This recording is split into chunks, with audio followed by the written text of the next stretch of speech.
ರಾಯಲಸೀಮೆಯಲ್ಲಿ ಮತ್ತೊಮ್ಮೆ ರಾಜಕೀಯ ಕಿಚ್ಚು ಜಾಸ್ತಿ ಆಗ್ತಾ ಇದೆ. ಬಳ್ಳಾರಿ ದಳ್ಳೂರಿಗೆ ಕಾರ್ಯಕರ್ತ ರಾಜಶೇಖರ್ ಬಲಿಯಾಗಿದ್ದಾರೆ.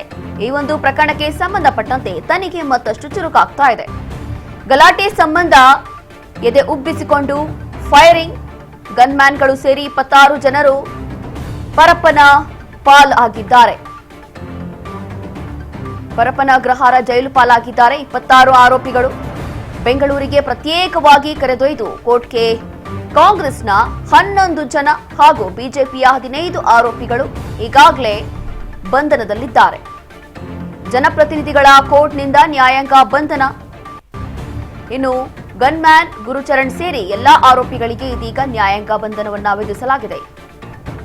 ಬಳ್ಳಾರಿಯಲ್ಲಿ ಫೈರಿಂಗ್ ಪ್ರಕರಣದ ತನಿಖೆ ಇದೀಗ ಮತ್ತಷ್ಟು ಚುರುಕಾಗ್ತಾ ಇದೆ.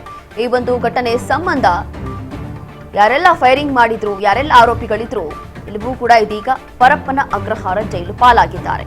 ನ್ಯಾಯಾಂಗ ಬಂಧನವನ್ನ ವಿಧಿಸಲಾಗಿದೆ. ಮತ್ತಷ್ಟು ತನಿಖೆ ಜಾಸ್ತಿ ಆಗ್ತಾ ಇದೆ. ಈಗಾಗಲೇ ಪರಪ್ಪನ ಅಗ್ರಹಾರ ಜೈಲಿಗೆ 26 ಆರೋಪಿಗಳನ್ನ ಶಿಫ್ಟ್ ಮಾಡಲಾಗಿದೆ.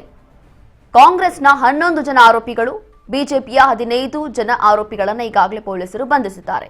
ಇನ್ನು ಜನಪ್ರತಿನಿಧಿಗಳ ಕೋರ್ಟ್ನಿಂದ ನ್ಯಾಯಾಂಗ ಬಂಧನವನ್ನ ವಿಧಿಸಲಾಗಿದೆ. ವಿಶೇಷವಾಗಿ ಸತೀಶ್ ರೆಡ್ಡಿ ಅವರ ಖಾಸಗಿ ಗನ್ಮ್ಯಾನ್ ಆಗಿರುವಂತಹ ಗುರುಚರಣ್ ಸೇರಿ ಎಲ್ಲಾ ಆರೋಪಿಗಳಿಗೆ ಇದೀಗ ನ್ಯಾಯಾಂಗ ಬಂಧನವನ್ನ ವಿಧಿಸಲಾಗಿರುವಂತದ್ದು. ಹಾಗಾಗಿ ಸದ್ಯಕ್ಕೆ ಅವರಿಗೆ ಮೆಡಿಕಲ್ ಟೆಸ್ಟ್ ಇರಬಹುದು ಅಥವಾ ಬೇರೆ ವಿಚಾರಣೆ ಇರಬಹುದು, ಎಲ್ಲವೂ ಕೂಡ ಮಾಡಲಾಗ್ತಾ ಇದೆ. ಮೊದಲನೇದಾಗಿ ಯಾವಾಗ ಆ ಒಂದು ಸಿಸಿಟಿವಿ ಫುಟೇಜ್ಗಳನ್ನ ನೋಡಿ ಅವರನ್ನ ಅರೆಸ್ಟ್ ಮಾಡಿದ್ರು. ಅರೆಸ್ಟ್ ಮಾಡಿದ ನಂತರ ಪೊಲೀಸ್ ಸ್ಟೇಷನ್ ಕರ್ಕೊಂಡು ಹೋಗಿ ಒಂದಷ್ಟು ವಿಚಾರಣೆಯನ್ನ ನಡೆಸಿದ್ರು. ತದನಂತರ ಅವರಿಗೆ ಮೆಡಿಕಲ್ ಟೆಸ್ಟ್ ಕೂಡ ಮಾಡಲಾಗಿತ್ತು. ಮೆಡಿಕಲ್ ಟೆಸ್ಟ್ ನಂತರ ಇದೀಗ ಪರಪ್ಪನ ಅಗ್ರಹಾರ ಜೈಲಿಗೆ ಶಿಫ್ಟ್ ಮಾಡಲಾಗಿದೆ.